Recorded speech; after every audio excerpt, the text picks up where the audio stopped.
Hi, this is Ben Ivy, the fulfillment artist, and in this video we're going to be looking into how to get rid of negative thoughts.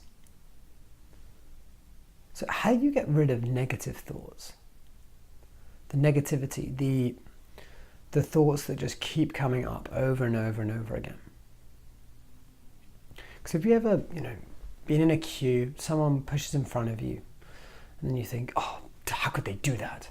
They're disrespecting me. That's what they're doing. They're disrespecting me. They're disrespecting me. They're disrespecting my family. They're disrespecting everything I'm worth. Oh, how dare they? Look at them standing there. Oh, that makes me so angry. Look at them. They just think they're so joyous. And then our mind just goes off on one. We literally get hijacked. And then we're there for 10 minutes looking at this person going, I'm going to kill you. Oh. And you know what they do? Then they do something like sweet, like, oh, I'm really sorry. Were you in front of me? And then they allow you to go and you go, oh, yeah, that's right. It's so funny. We literally have all these negative thoughts and then we just go off on one. Do you know what I mean? Have you ever done that? Or like, I don't know, let's say you've got your partner and then you see a message on their phone and you think, oh, who's that from? I don't recognize that name. They must be cheating. Oh my God, they must be having an affair. Oh my God, then they must be having multiple affairs. And your mind just goes off on one and then you're like, okay, but calm down. And you think, calm? How could I be calm in this case? This is ridiculous. And then you go and you check their phone and then you realize it's their mum and you're like, oh.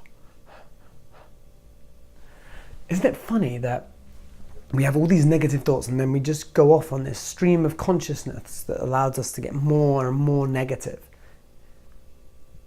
I'm sure that part of you is relating to some of what I'm saying right now. But now what we need to look into is how do you get control of these negative thoughts and how do you stop this happening? Well, what I want you to understand is the difference between what happened versus your interpretation. So what happened? In the example that I gave, someone pushed in front of you. Okay, did that happen? Did they push in front of you? No, someone stood in front of you. Like what actually happened? Someone was there and then they're in front of you. That's what happened. Now the interpretation that you give is, oh, how could they disrespect me? How could they do this? How could they do that? Instead, look into what other interpretations could you give? Well, they're clearly in a hurry. Oh wow, I should probably let them go first because of this. Oh, it's okay. I've got more time to spend. I can relax. Oh, let me enjoy the scenery. Or why don't I just tap them on the shoulder and ask, oh, were you in a hurry? Would you like to go in front? And we can give different interpretations, but what happens is our mind hijacks us and we immediately give an interpretation. Now, why is that? We need to realize that everything in life happens twice. Once what happened, the second is the interpretation that we give it immediately. What happens is we forget about this and it just turns into a story. And this is where we're wearing our glasses in the middle of these things.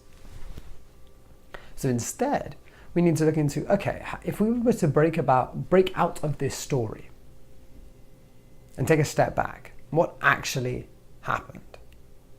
And then maybe I can give it a different interpretation so that I don't keep the same negative thoughts. So let's take an example that I've had from my own life, which is when my laptop decided that it was just going to shut down. So I'm in China. I want you to imagine yourself in this position. We're going to go through this so you can start to understand how you can change these negative thoughts. I'm in China. I get there. I'm giving a presentation. Get my laptop, sorting everything out. I install an update overnight. The next day comes, open my laptop, and it's halfway. So I'm like, okay, well, I do what any person would do, which is restart the laptop. And then I get the beautiful Apple sign where it's basically saying, oh, I'm sorry, Ben, your laptop isn't working anymore. So how would you be feeling at this point? I'm giving a presentation that day. Like, what would be coming up for you? Meaning, oh, how could this happen to me? Why is that? This is so unfair. Apple sucks. How could they do this? I know I should have gone with Microsoft. Like, all these different things will come up.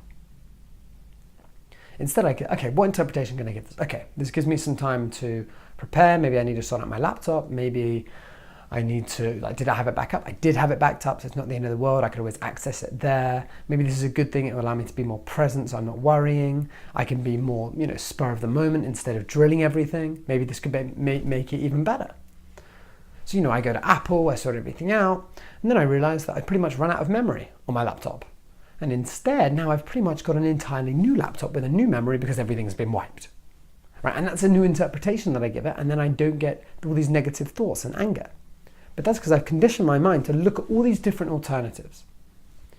Because you need to look into the fact that, life is serving you. It's not happening to you, it's happening for you. And when you look at these empowering meanings, instead of giving meanings that make you feel crap and make you feel negative, change the meaning and then you'll change your life. So a question that is really, really powerful is the interpretation I'm giving this right now serving me? Is the interpretation I'm giving right now serving me? And if it's not, then change it. Because there's no right or wrong interpretation. But for many of you watching this, or for you watching this right now,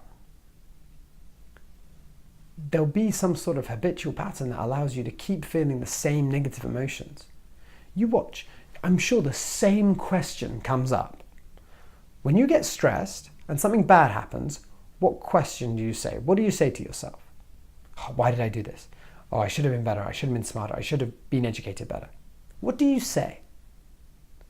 Think about it now. Like, pause the video. Just have a think. Okay, when I get stressed, what is it that I say to myself?